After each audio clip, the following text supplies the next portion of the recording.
Okay, you need your interactive notebook, and you're going to turn to the next page in your interactive notebook, and you should have two cylinders that you've cut out, the sheet at the bottom, and two matte pencils, a pencil, and a pair of scissors. You will eventually need some glue, but you can get that at a later time. Okay, the first thing we're going to talk about is the volume. And remember, the volume is the number of cubic units it takes to fill up the space inside a three-dimensional figure. Today we're talking about cylinders. And if you remember, okay, a cylinder looks like a soup can or a paint can or chapstick. So what would be the base of the cylinder? Okay, so if you notice, the base of a cylinder is a circle. That's the shape of the base. And the lateral surface area, or the lateral shape of a cylinder, is a rectangle.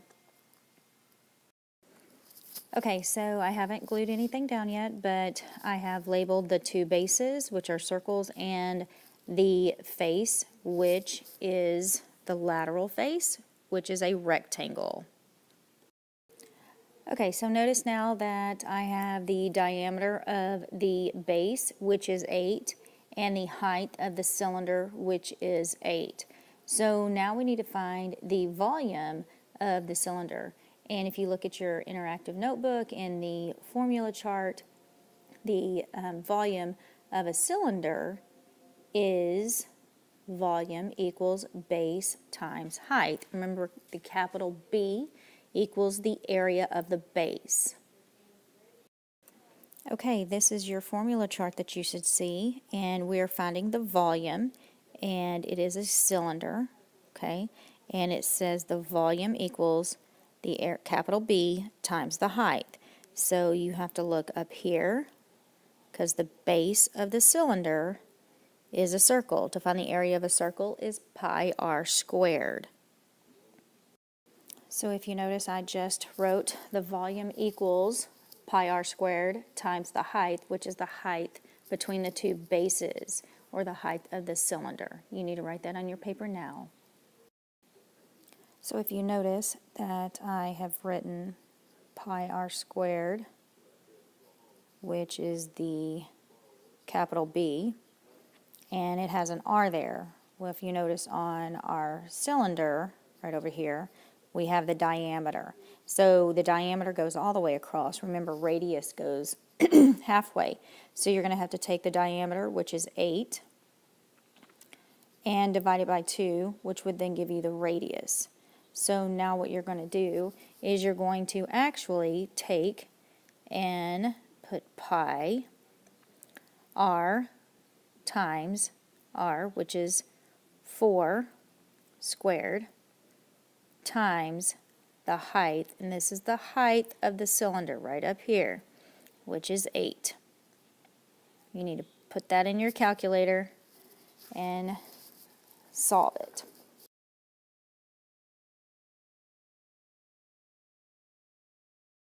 Okay, so at this point you should be able to fill in this section right here and give me the actual volume of this cylinder.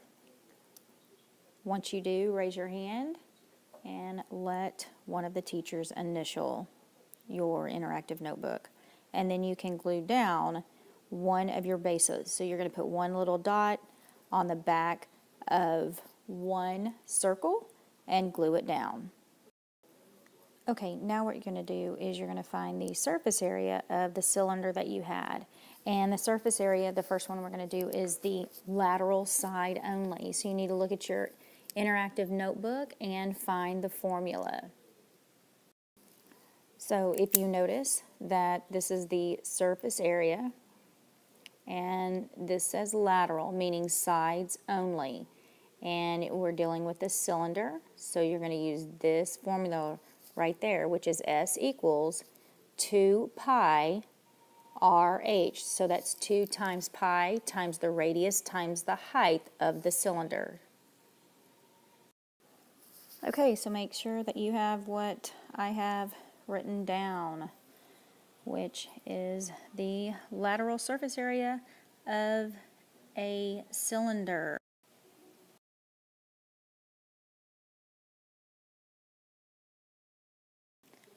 Okay, so the next thing you have to do is just put in your calculator, and actually before that you need to substitute the radius and the height. So the radius of your base, remember the radius is only halfway, so if the diameter is 8, the radius would be 4, and the height of your cylinder is 8. So then in your calculator you're going to put 2 times pi times 4 times 8. You should then come up with the answer of what the lateral surface area is. And when you do, raise your hand and let one of the teachers come around and initial your interactive notebook.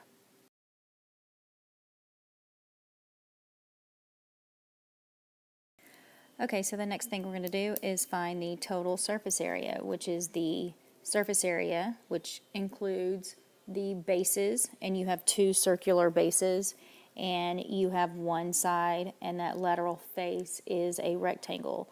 So you're going to use your formula chart, and you should have come up with the formula that I have written right here, which is the area or surface area of the lateral base or the lateral face, and then the area of the 2 bases. Notice you have 2, and the area of a circle is pi r squared.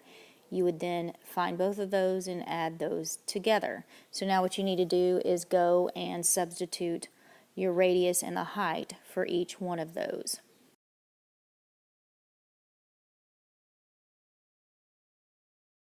So when you did your substitution, you should have had 2 times pi times 4, which is the radius, times 8, which is the height of your prism or cylinder, plus 2 times pi times 4 squared.